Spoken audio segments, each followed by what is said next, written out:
마태복음 7장은 산상수훈의 마지막 부분입니다.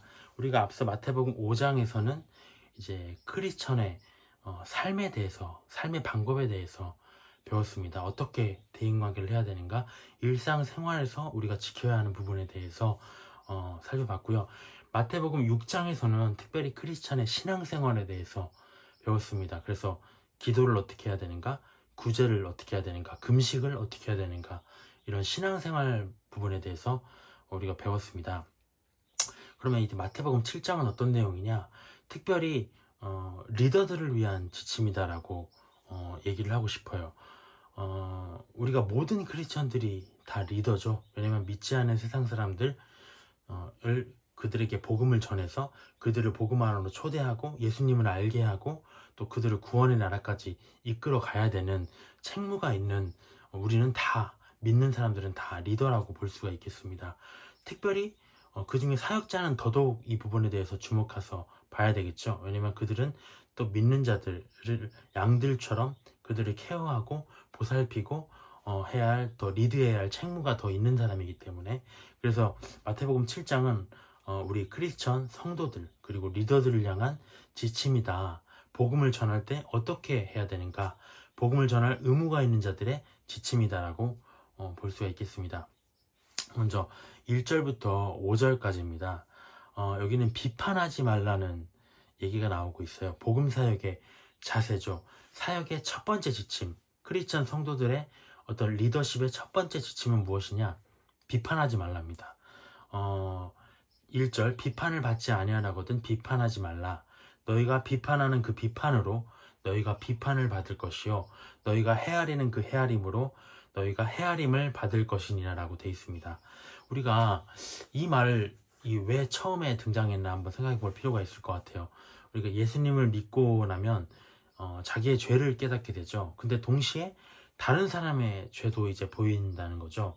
그래서 어떻게든 한마디 해주고 싶어 해요. 너무 서로를 우리는 비판하기 쉬워해요. 사람이 없는 자리에서 이 사람의 말을 하고 저 사람의 말을 하고, 성도가 성도 얘기를 하고, 성도가 사역자를 비판하고요, 사역자가 또 성도에 대해서 비판하고, 심지어 사역자가 사역자를 비판하는 이런 상황이 바로 우리 신앙생활 믿는 자들의 지금 상황이 아닌가 싶습니다. 또 저의 상황이고요. 근데 예수님은 뭐라고 하시냐면 비판하지 말라라고 얘기하십니다. 특별히 이 성도의 영혼이라는 우리 중책을 맡은 사역자들은 어떨까요? 성도를 바로잡으려고 하는 그런 생각이 더 확고하게 의무감처럼 있는 사람들이거든요. 그렇기 때문에 더욱더 비판적이 되기 쉽다는 겁니다. 그러나 예수님의 명령은 무엇이었냐? 비판하지 말라라고 얘기를 하셨던 겁니다. 비판하지 말라라고 하신 이유는 무엇일까요? 2절에 보면 첫 번째 이유가 나와 있습니다. 비판하는 그 비판으로 너희가 비판을 받기 때문이다. 이게 무슨 말인가요? 내가 어떤 사람의 잘못, 예를 들어 어떤 사람이 뭐 술 먹는 죄를 지었어요. 그럼 그 사람에 대해서 술 먹지 마 라고 얘기를 했는데, 내가 온전하지 못하면 그 똑같은 죄를 나도 범할 수 있다라는 거죠. 이건 무엇입니까? 우리는 다 연약한, 우리는 다 부정한 같은 죄인이다라는 전제가 되어 있는 겁니다. 근데 내가 그 사람을 비판한다는 건 무엇인가요? 내가 그 사람보다 낫고 나는 그 죄를 절대 짓지 않을 것이고, 그렇게 자기에 대한 자신감에 가득 차 있기 때문에 비판을 한다고 얘기를 하고 있는 거거든요. 그렇기 때문에 비판하는 그 비판으로 네가 비판을 되려받을 것이다. 왜냐면 우리가 다, 누구나 다 죄에 빠질 수 있는 죄인들인데, 네가 만약에 그걸 비판했다고 한다? 그럼 너는 그런 죄인이 아니냐? 너는 온전한 자냐? 아니라는 거죠. 나중에 되돌려보면 똑같이 내가 그 죄를 짓고 있고, 똑같이 분노하고 있고, 똑같이 사랑하지 못하고 있고, 그런 죄를 짓고 있다. 그럴 때는 나도 사람들에게 비판을 받을 것이고, 또 누구에게 궁극적으로 비판을 받느냐? 하나님께 대하여 또 비판을 받을 거라는 거죠. 그게 첫 번째 이유다 라고 얘기를 하고 있습니다. 그럼 두 번째 이유는 무엇인가? 여기 나와 있습니다. 2절에 헤아리는 그 헤아림으로 너희가 헤아림을 받을 것이다. 그게 바로 이유입니다. 헤아리다는 말이 무슨 뜻일까요? 미슈어라는, 측량하다라는 뜻입니다. 내가 남의 잘못을 깐깐하게 측량을 하면 다른 사람이나 하나님도 나의 죄를 깐깐하게 살펴보신다는 거죠. 근데 반대로 어떨까요? 내가 남의 잘못에 대해서 괜찮아, 그럴 수 있어, 우리 다시 시작하자, 이렇게 관대하게 긍휼을 베푼다면 하나님께서도 내가 잘못했을 때, 또 남들이 나의 잘못함을 봤을 때 할 수 있어 격려해주고 위로해주고 일으켜 세워줄 것이지만, 내가 만약에 누군가에게 깐깐하게 측량을 해서 너 정말 그렇게 하면 지옥 가는구나, 너 안 되겠구나, 너 앞으로 그런 식으로 신앙생활하면 정말 교회에서 나가는 게 좋겠다 라고 매정하게 얘기를 한다면, 나도 내가 그런 죄에 빠졌을 때 하나님께서도 너 실수했네, 바로 나오시라고 얘기를 할 수가 있다는 거죠. 그것처럼 하나님의 관대하심, 하나님의 긍휼하심을 얻기 위해서는 우리도 관대해야 된다. 그렇기 때문에 네가 헤아리는 만큼 너희도 헤아림을 받기 때문에 라고 얘기를 하고 있는 겁니다. 그러면 세 번째는 뭘까요? 왜 우리가 비판하지 말아야 될까? 3절 4절에 나와 있습니다. 어찌하여 형제의 눈 속에 있는 티는 보고 네 눈 속에 있는 들보는 깨닫지 못하느냐? 보라, 네 눈 속에 들보가 있는데 어찌하여 형제에게 말하기를 나로 내 눈 속에 있는 티를 빼라 하겠느냐? 라고 나와 있습니다. 이게 무슨 말인가요? 들보라는 거는 우리가 집을 세울 때 기둥을 세우는 그런 큰 기둥을 받치는 들보를 얘기를 하는 겁니다. 근데 티는 뭔가요? 우리가 알다시피 정말 작은 먼지와도 같은 그런 작은 것을 말할 때 티라고 얘기를 하고 있죠. 근데 내가 비판하는 그 형제의 그런 잘못은 뭐냐면 하나님 보시기에 정말 티와 같다는 거예요. 근데 하나님 보시기에 그거 형제를 비판하는 나의 잘못을 봤을 때 하나님 보시기에는 정말 들보와 같구나 라고 얘기를 하신다는 거죠. 그럼 어떻습니까? 정말 똥 묻은 개가 겨 묻은 개를 욕하는 것 같은 하나님의 입장에서는 그런 마음이 느껴진다는 거죠. 그렇기 때문에 사실 나는 남보다 더한 결점을 갖고 있기 때문에 비판해서는 안 된다는 겁니다. 특히 사역자들은 어떨까요? 자신이 하나님과 동행하고 또 소통하는 의인이라고 확신하고 있어요. 그렇기 때문에 어쨌든 자기 책무이기도 하고 다른 사람에 대해서 계속 책망을 한다는 거죠. 근데 어떤가요? 하나님의 입장에서는 아이고 쟤는 지금 남의 작은 티에 가지고 왈가왈부 하는데 너 실상 너는 나에 대해서 어떤 잘못을 하고 있느냐. 하나님 보시기에는 정말 들보와 같은 잘못이 있다는 거죠. 하지만 그건 바라보지 못하고 남에 대해서만 계속 책망하게 되는, 그렇게 되면 어떻게 됩니까? 외식하는 자가, 5절과 같이 외식하는 자가 되게 된다는 거죠. 우리가 앞서 구제, 기도, 그 다음에 금식 이런 걸 할 때 사람에게 보이려고 한다는 부분에 대해서 하나님이 뭐라고 하시냐면 너 외식하는구나. 나에 대해서 진정성을 가지고 네가 그렇게 신앙생활을 하는 게 아니라 넌 지금 사람에게 잘 보이고 싶어서 하는 거야. 외식하는 거야. 가짜야. 라고 얘기를 하고 있는 겁니다. 근데 5절에서는 뭐라고 얘기하고 있냐면 같은 뉘앙스입니다. 네가 만약에 남을 그렇게 네가 책망하고 있는데 네 자신을 바라보지 못하면 너의 그 책망하는 그 사역, 너의 그 책망하는 그런 모든 말들이 다 외식이라는 겁니다. 사실은 외식이다. 어떤 외식인가요? 누군가에게 한마디 하고 싶어서 하는 얘기였다는 거죠. 사랑으로 그 사람을 바꾸기 위해서, 결점을 보완하기 위해서 하는 얘기가 아니라 뭔가 내가 너보다 더 나으니까 내가 한마디 해줄게 라는 의미에서 하는, 사람에게 보이고자 하는 외식의 범주에 들어가게 되는 문제라는 거죠. 그렇기 때문에 우리는 외식하지 말아야 된다. 들보를 빼야지 남의 티를 빼는 데 집중해서는 안 된다라고 얘기하고 있는 겁니다. 그러면 이런 문제가 발생할 수 있어요. 그러면은 누구도 책망을 하면 안 되겠네요. 어떤 잘못을 해도 그냥 모른 체 하고 그냥 넘어가야 되는 건가? 그건 아니죠. 우리가 마태복음 18장에 보면 죄인을 어떻게 다루는지, 또 죄인을 반드시 다뤄야 된다는 내용들이 담겨져 있거든요. 죄는 절대 묵과해서는 안 되는 부분이다라고 얘기를 하고 있는 거죠. 근데 여기서 말하는 건 무엇이냐? 우선순위를 말하고 있는 겁니다. 5절에 보면 내 눈 속에서 들보를 빼어라. 그 후에야 밝히 보고, 그 후에야 밝히 볼 수가 있다는 겁니다. 형제의 눈 속에서 티를 빼리라. 그러니까 남의 형제에 대해서 죄를 책망하고 그를 바로잡고 하는 부분은 크리스천의 의무이기도 한데, 그걸 하기 전에 무엇을 해야 되냐? 나에 대해서 살펴보는 게 선행되어야 된다. 누군가에게 어떤 얘기를 하기 전에 나는 그런 일을 한 적이 없나, 나의 마음속에는 정말 온전하지 못하고 하나님 보시기에 거룩하지 못한 부분은 없나라는 내용들을 잘 살펴봐야 된다고 얘기를 하고 있는 겁니다. 그 후에서야 바로 남을 바로잡는데 어떤 역할을 할 수가 있다라고 얘기를 하고 있습니다. 로마서에 이런 얘기가 있죠. 남의 하인을 비판하는 자는 누구냐? 그가 서 있는 거나 넘어지는 거나 모든 것이 자기 주인에게 있다. 그 사람이 온전하게 신앙생활을 하는 거나 그 사람이 문제가 있는 거나 내가 책임이라는 겁니다. 하나님 자신이 책임이지 네가 왜 남에 대해서 왈가왈부하느냐. 물론 책망할 수 있지만 지나치게 비판하고 지나치게 정죄한다면 그거는 잘못일 수 있다. 그 사람을 위해 기도해주고 긍휼한 마음으로 보살펴줘야지 함부로 비판해서는 안 된다. 야고보서에는 어떻게 나와 있나요? 형제들아 서로 비방하지 말라. 형제를 비방하는 자나 형제를 판단하는 자는 율법을 비방하고 율법을 판단하는 것이라. 네가 만일 율법을 판단하면 율법의 준행자가 아니요 재판관이로다. 우리가 재판정에 가면은 어떤 사람의 죄에 대해서 재판관이 옳다 그르다에 대해서 판단을 하고 있죠. 그게 바로 재판관의 역할입니다. 근데 우리는 그 재판관의 역할이 주어지지 않았다는 거죠. 율법에 대해서 판단하는 재판관의 어떤 책임이나 의무나 역할이 우리에게 부여되지 않았다는 겁니다. 그 역할은 누가 하시냐? 하나님이 하신다는 거죠. 왜 하나님만 하실 수 있나요? 하나님은 전지하신 분이거든요. 우리의 마음, 우리의 어떤 그런 상황까지도 다 미래, 과거, 모든 것까지도 다 하나님께서는 전지하시기 때문에 모든 걸 알고 계시기 때문에 그 알고 계심 속에서 이 사람에 대해서 판단을 하실 수 있다. 근데 우리는 어떠한가요? 어떤 사람의 잘못을 봤어요. 근데 그 사람이 예를 들어서 그 사람이 어떤 빵을 훔쳤어요. 그러면 우리는 이렇게 얘기하죠. 와, 빵을 훔쳤네. 나쁜 놈이야. 율법에 보면 빵 훔치는 건 나쁜 놈이야. 물론 죄죠. 그것도 죄입니다. 남의 물건을 훔치는 자는 죄입니다. 그렇지만 우리는 거기에 대해서만 자꾸 얘기를 한다는 거죠. 하지만 그 사람의 속사정은 어떤가요? 집에 가면 가난하게 배고파하는 자식들이 있고 처자식들이 있고 그러면 하나님 보시기엔 어떨까요?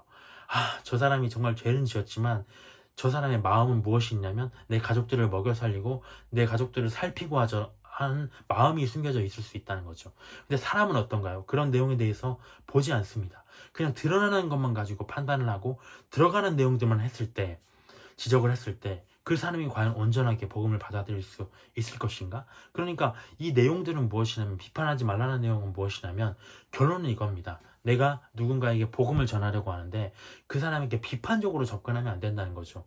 내가 예수님의 이름을 전하고 사랑을 전하고 용서와 긍휼을 보여야지 내가 복음을 전하고 싶은 세상 사람들에게 다가가서 너 그렇게 하면 지옥 가는 거야. 아이고 너 술 먹으면 안 되는데. 야 너 그렇게 분노하고 그러면 안 돼. 라고 얘기를 하고 했다면 그 사람 마음속에 어떻게 될까요? 뭔 소리 하는 거야. 반감이 들겠죠. 그렇게 하면 복음이 들어갈까요? 복음이 들어가지 않는 겁니다.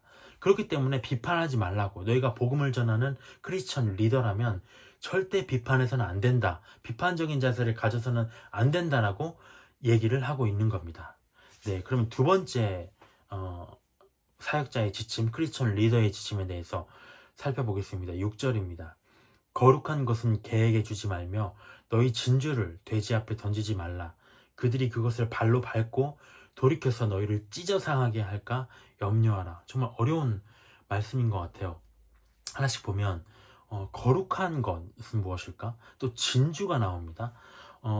거룩한 것, 진주. 거룩한 것이 뭘까요? 하나님께 속한 것이죠. 영적인 것이죠.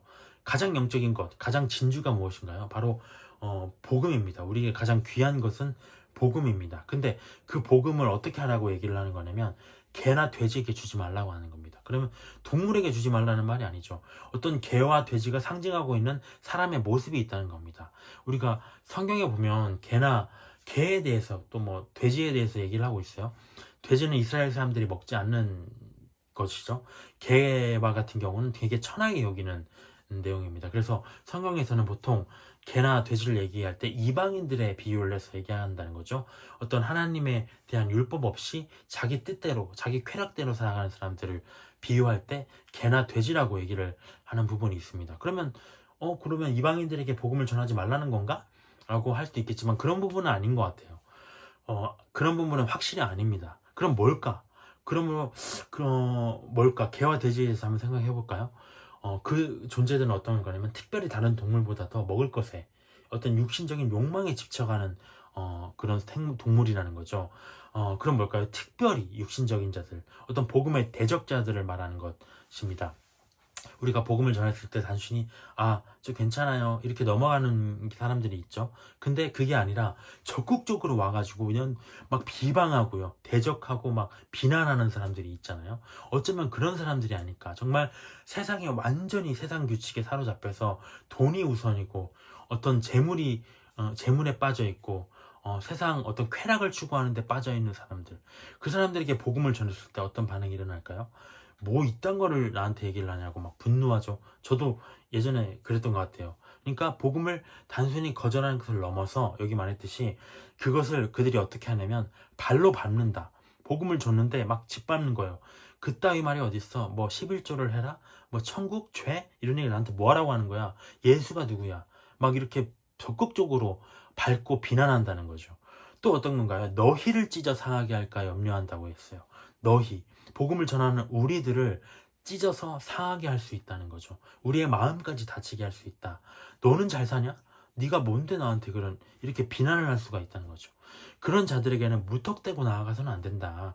뭐 그들에게도 결국에는 복음을 전해야 되잖아요. 근데 그들에게 막 대책 없이 일반인들처럼 다가갔다가는 너희들의 복음, 너희들이 믿고 있는 그 복음이 발로 밟히고요. 그 복음을 전한 너희마저 상처를 입을 것이다 라고 염려한다고 하나님께서 얘기를 하고 계신 겁니다.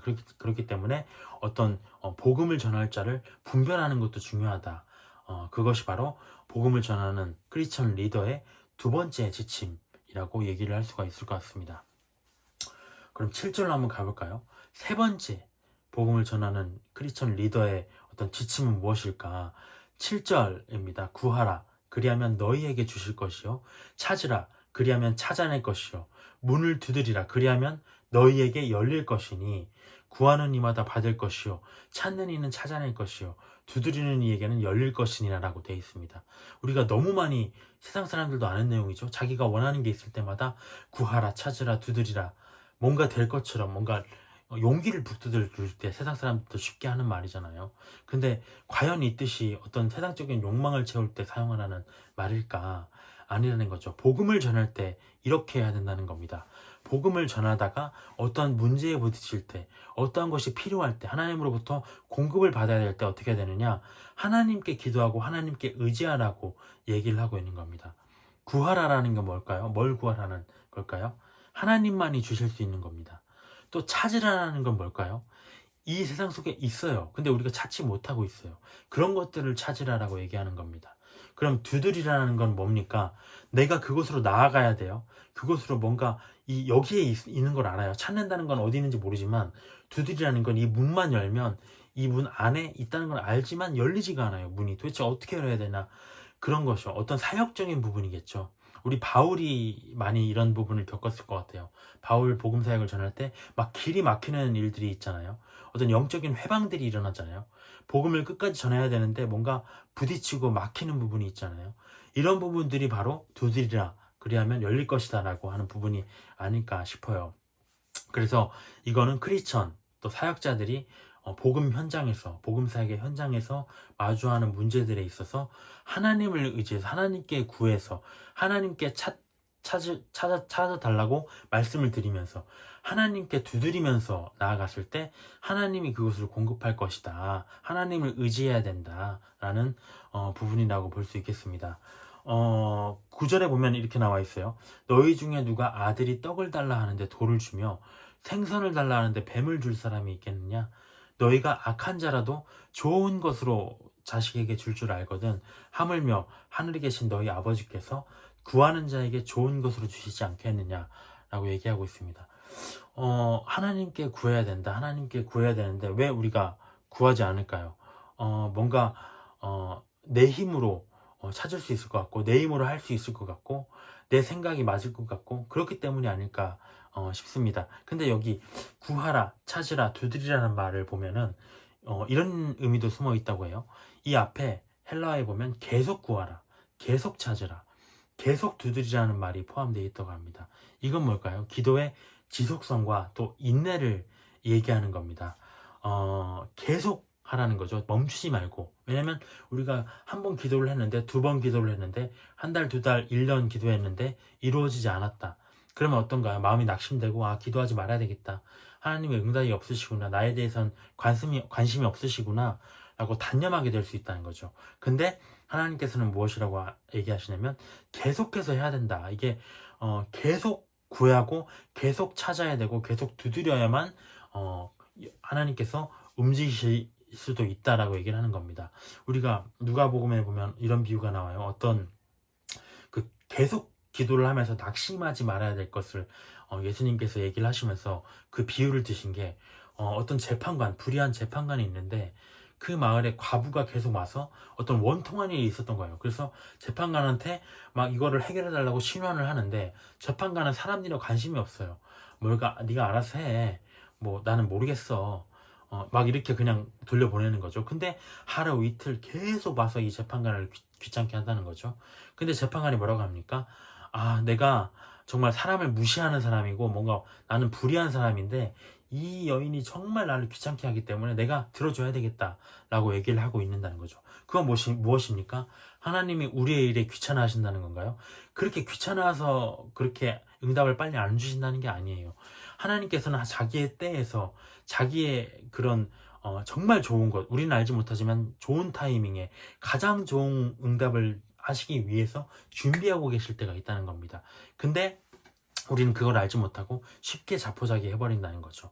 그렇기 때문에 우리는 거기서도 누가복음에서 나와 있죠. 우리가 계속 구하다 보면 하나님, 그 불의한 재판장도 그 과부의 원통한 걸 들어줬는데 하물며 하나님께서 천부께서 그렇게 너희의 기도를 밤낮 부르짖는 너희의 기도를 들어주지 않겠느냐라고 얘기를 하고 있는 겁니다. 그것처럼 계속 구하고 계속 찾고 계속 두드려야 된다. 지속성과 인내를 의미하는 것이다 라고 또 얘기를 할 수가 있겠습니다.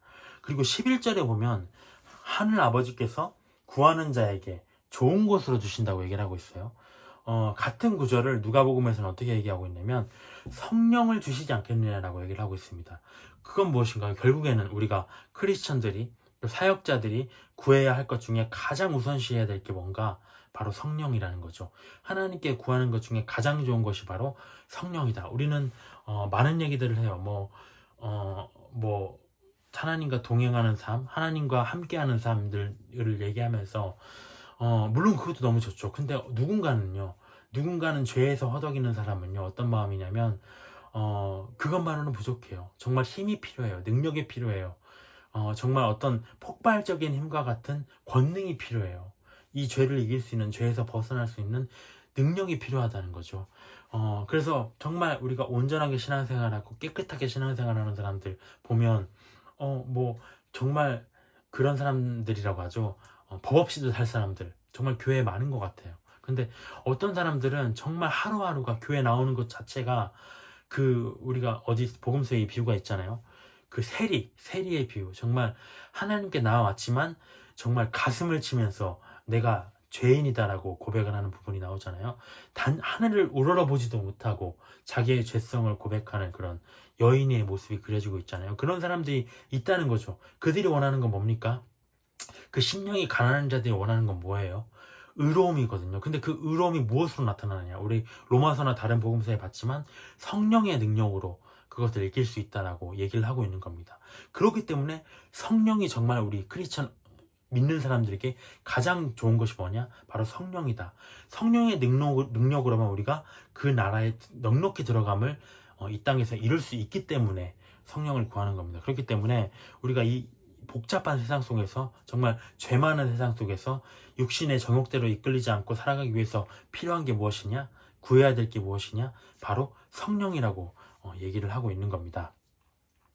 12절, 그러면 우리가 또 다른 얘기로 한번 가볼까요? 복음 사역자의 권위라고 저는 얘기를 하고 싶습니다. 그러므로 무엇이든지 남에게 대접을 받고자 하는 대로 너희도 남을 대접하라. 이것이 율법이요 선지자니라 라고 되어 있습니다. 율법이요 선지자, 뭔가 다른 법이나 뭔가 다른 내용들을 찾으려고 하지 마라. 이것이 가장 중요한 율법, 이것이 너희를 가리키는 선지자라는 거죠. 복음을 전하는 자가 예를 들어서 복음을 전할 때 그 사람이 나의 복음을 받아들이려면 어떤가요? 내가 복음을 전하는 자의 권위가 있어야 되잖아요. 내가 이 복음을 전할 때 그 사람이 저 사람이 전하는 복음 한번 들어보고 싶다라는 마음이 들어야 되는 거잖아요. 근데 어떻게 되나요? 12절에 보면은 너희가 대접받고자 하는 대로 남을 대접하라고 얘기를 하고 있어요. 우리가 크리스천들, 세상을 향해서 우리가 세상 사람들이 어떻게 얘기하나요? 통상 얘기하는 것 중에 하나가 아이고 크리스천들은 짠돌이야. 정말 돈 안 쓰고, 물론 근데 그럴 수밖에 없어요. 우리가 세상도 이 한정된 재물로서 세상도 살아가야 되고요. 또 헌금도 해야 되고요. 어떻게 재정을 정말 절제해야 되고요. 이렇게 정말 근검절약하면서 살아갈 수밖에 없다는 거죠. 근데 우리가 복음을 전하는 자의 입장에서는 어떨까요? 예를 들어서 누군가에게 복음을 전하려고 커피숍에 데려갔어요. 카페에 데려갔는데 내가 커피라도 한 잔 사줘야 되잖아요. 근데 야, 커피 네가 사봐 얘기하고 앉아가지고 야 있잖아, 복음은 말이야, 믿는 건 말이야, 예수님은 말이야 라고 얘기했을 때 그 사람의 입장에서는 어떨까요? 아 뭐야 라고 얘기가 될 수 있잖아요. 정말 그렇기 때문에 이 복음을 전하는 자는 대접을 해야 된다. 우리가 마태복음 5장에서 보면 이런 얘기가 나왔어요. 속옷을 가지고자 하는 자에게 겉옷까지도 줘라. 빌리고자 하는 자에게 그냥 줘라. 꾸고자 하는 자에게 거절하지 마라 라고 얘기를 하고 계신다는 거죠. 그렇기 때문에 여기서 말하는 황금률, 그만큼 대접해라 라고 하는 거는 최소한이에요. 최소한. 이 최소한으로 얘기하신 건 뭔가요? 너희가 누군가에게 복음을 전할 권위를 얻고자 하면 제발 얻어먹지만 말고 좀 대접 좀 해라. 베풀어라 라고 얘기를 하고 있는 거죠. 말로만 예수님이 최고야 라고 하지 말고 예수님의 사람으로서 덕을 나타내라는 얘기일 수도 있습니다. 또 하나는 뭔가요?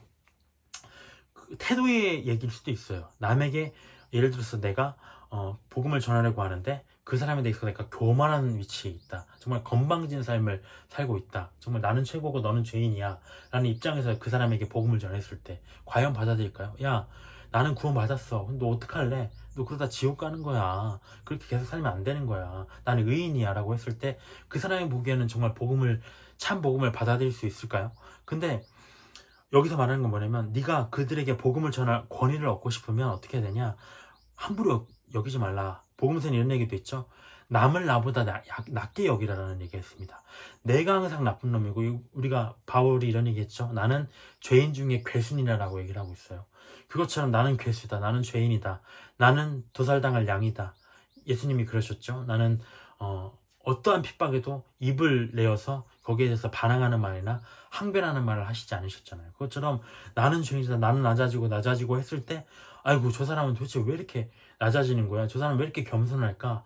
알고 봤더니 크리스천, 그 복음 나도 한번 들어보자라고 얘기를 할 수가 있다는 겁니다.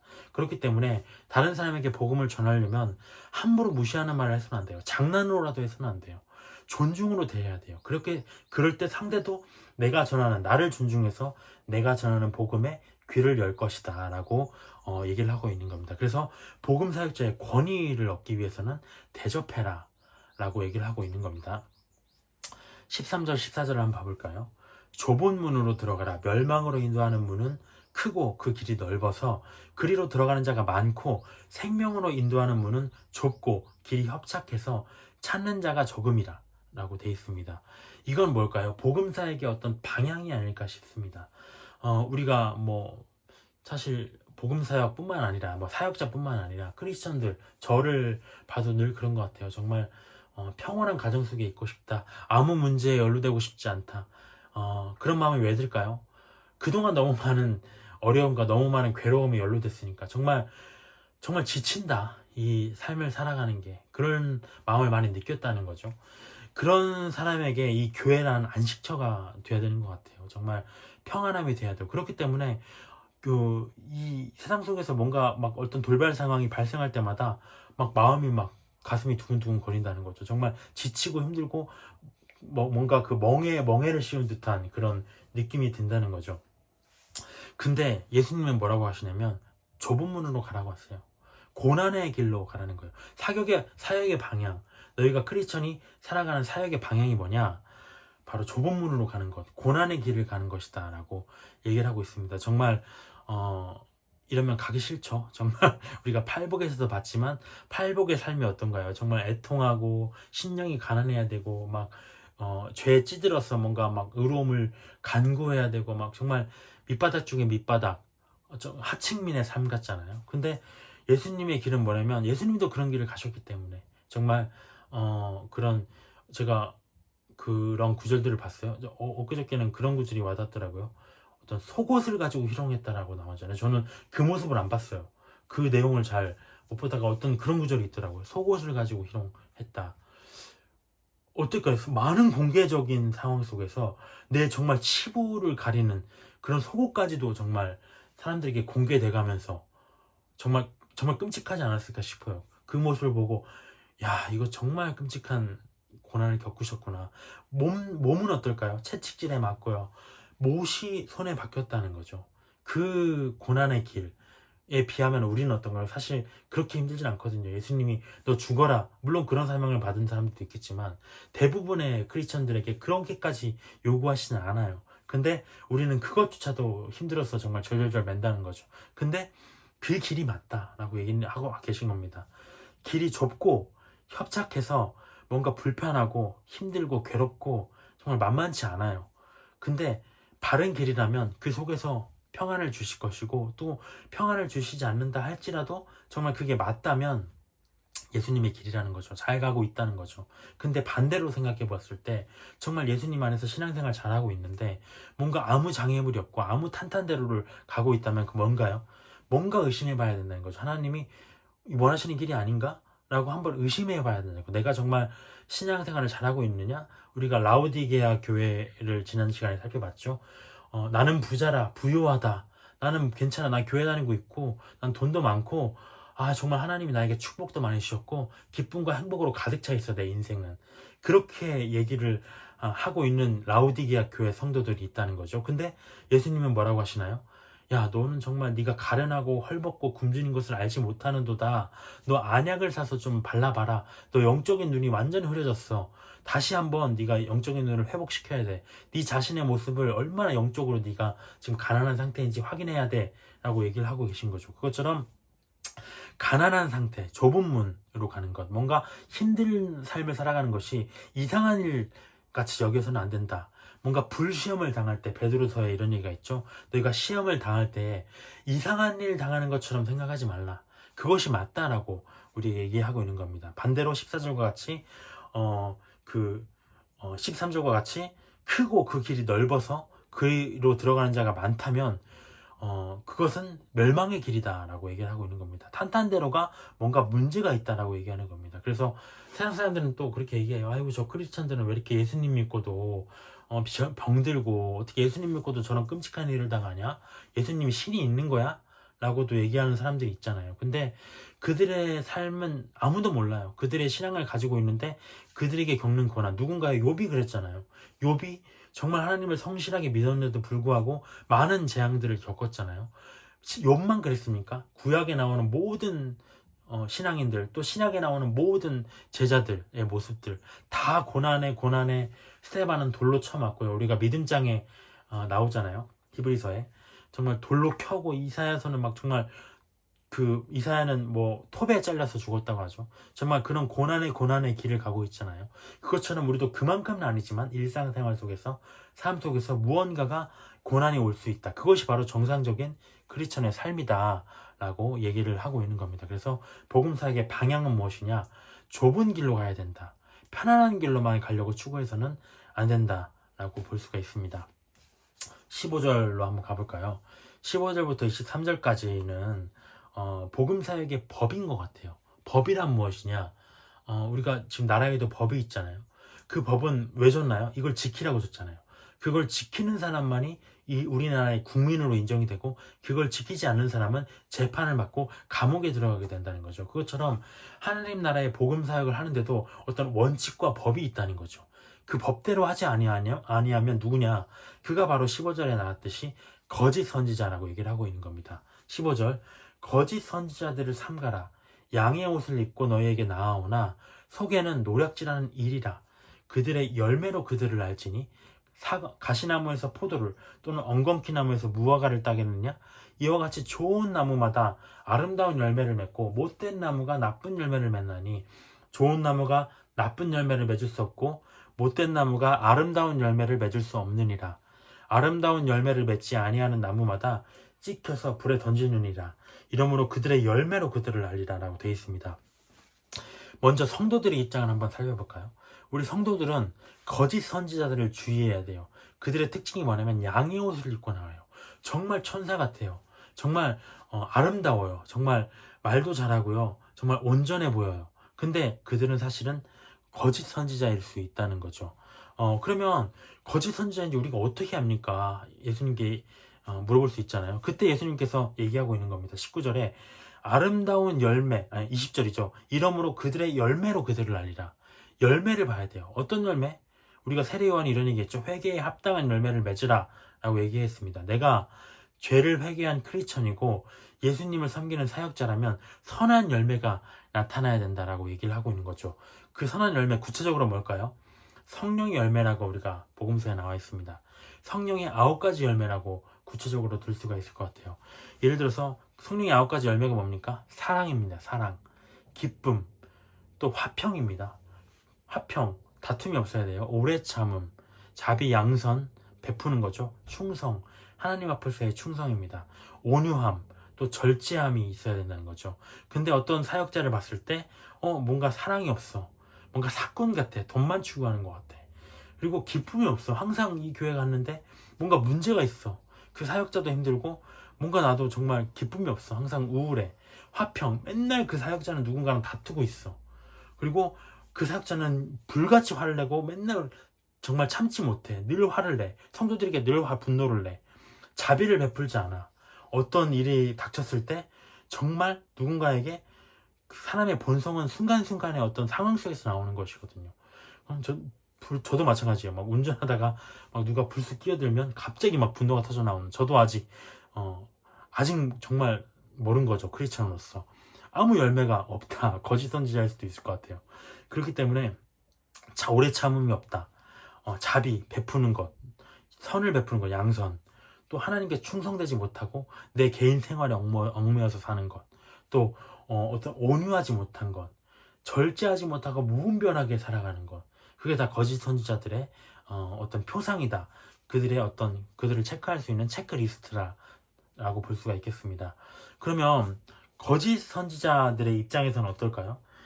저는 여기서 충격적인 걸 좀 봤는데요. 거짓 선지자들이 저는 이런 생각했어요. 우리가 그 하나님의 교회나 신천지나 물론 그럴 수도 있겠죠. 그들이 알면서 사람들을 미혹할 수도 있잖아요. 근데 이 성경에 보면 21절에 보면 어떤 얘기가 있냐면 나더러 주여 주여 하는 자마다 천국에 들어갈 것이 아니요 하늘에 계신 아버지의 뜻대로 행하는 자리에 들어간다고 했어요. 주여 주여 한다는 거죠. 이게 무슨 말이냐면 자기가 예수님의 제자라고 알고 있는 거예요.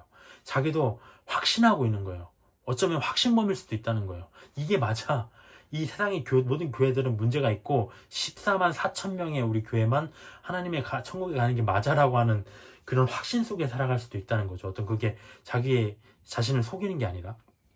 그러니까 21절에 보면 주여 주여 그렇게 하고 있는 겁니다. 그래서 우리가 천국에 갔어요. 열심히 사역을 다하고 천국 문 앞에 가서 예수님을 만났을 때 주여 아버지 내가 빨리 천국 문 열어주세요. 저는요 주의 이름으로요 22절에 나옵니다.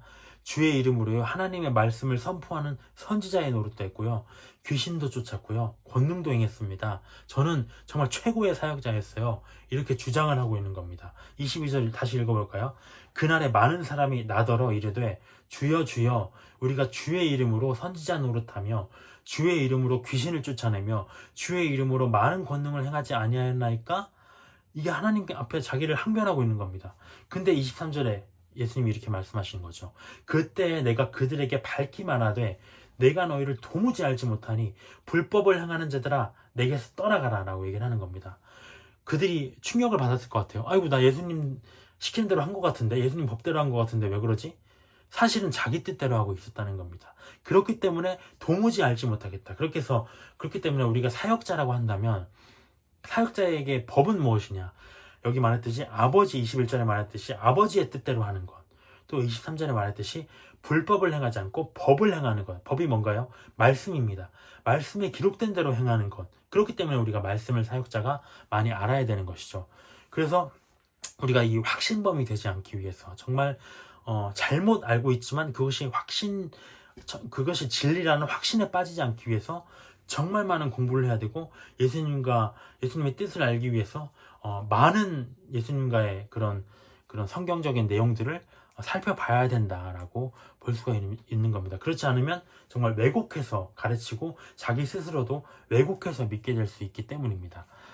정말 충격이 될 것 같아요. 거짓 선지자들에게. 안타깝기도 하네요. 네, 24절로 한번 가보겠습니다. 이제 모든 산상수훈의 말씀이 다 끝났어요. 그래서 24절에 보면 그러므로 누구든지 나의 이 말을 듣고, 이 말이 뭔가요? 5, 6, 7장의 산상수훈입니다. 이 말을 듣고 행하는 자는 그 집을 반석 위에 지은 지혜로운 사람 같다라고 얘기를 하고 있습니다. 반석 위에 지은 지혜, 예수님은 비유를 계속 하시는 것 같아요. 비유는 우리가 파라볼로라고 얘기를 하는 거죠. 비유가 뭔가요? 파라볼로라는 뜻은 배가 목적지에 도착했다, 항구를 떠나서 어떤 목적지에 도착했다라는 뜻인 거죠. 그러니까 이 B를 설명하기 위해서 A를 들어서 설명을 한다는 거죠. 우리의 이해를 돕기 위해서. 예수님은 복음서에서 계속 비유를 해주세요.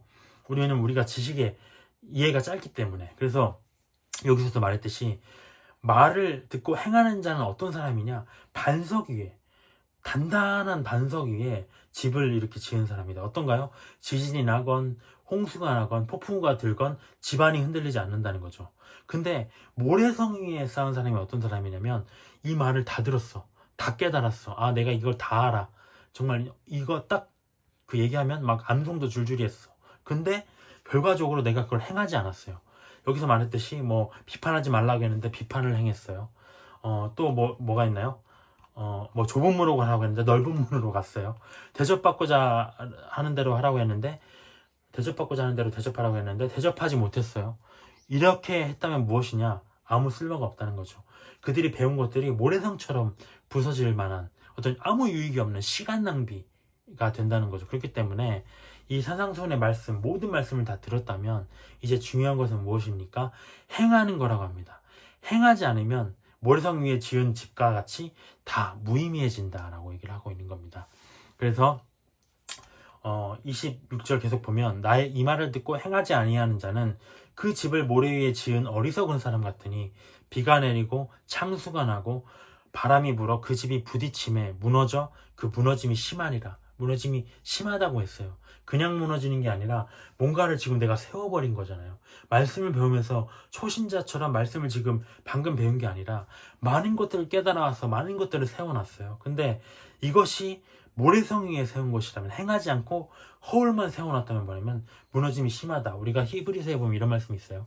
넷의 선한 말씀의 능력을 체험하고도 그 빛을 보고도 어떤 다시 죄를 짓는 자는 하나님께 회개할 기회가 없다라고 얘기를 하고 있습니다. 그렇기 때문에 배운 자라면 반드시 행해야 된다. 행하지 않는 자는 그 얼굴, 거울을 보면 자기 얼굴이 보이잖아요. 근데 그 얼굴을 보고 뭐가 묻었어. 그럼 닦아야 되는데 닦지도 않고 그냥 돌아가. 그러면 아무 유익이 없는 거잖아요. 뭐하러 거울을 봤어? 거울이 필요가 없는 거죠. 그것과 같이 반드시 행해야만 이 말씀은 의미가 있다.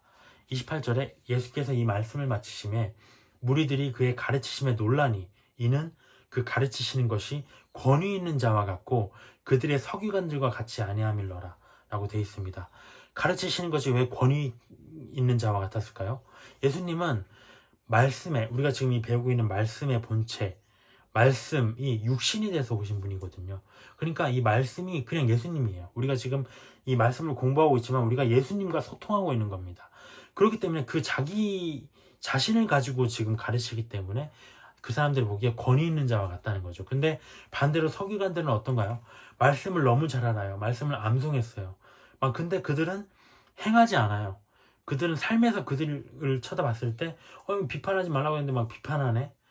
뭐야, 남에게 대접받고 싶은 대로 대접하라고 했는데 막 자기는 막 군림해가지고 얘기를 하네. 그렇게 생활을 한다는 거죠. 그러니까 권위가 세워지지 않아요. 행하지 않으니까 권위가 세워지지 않아요. 그들과는 다르다는 거죠. 그들이 아무리 열심히 가르쳐봤자 사람들에게 권위가 느껴지지 않는다. 권위는 어디서 오느냐? 바로 복음 사역자의 삶에서, 크리스천 리더의 삶에서 나타나는 것이다 라고 얘기하고 있고, 또 예수님은 그에 반해서 자기 삶이, 자기 자신이 말씀의 본체시기 때문에 권위 있는 자처럼 느껴지는 것이다 라고 볼 수가 있겠습니다.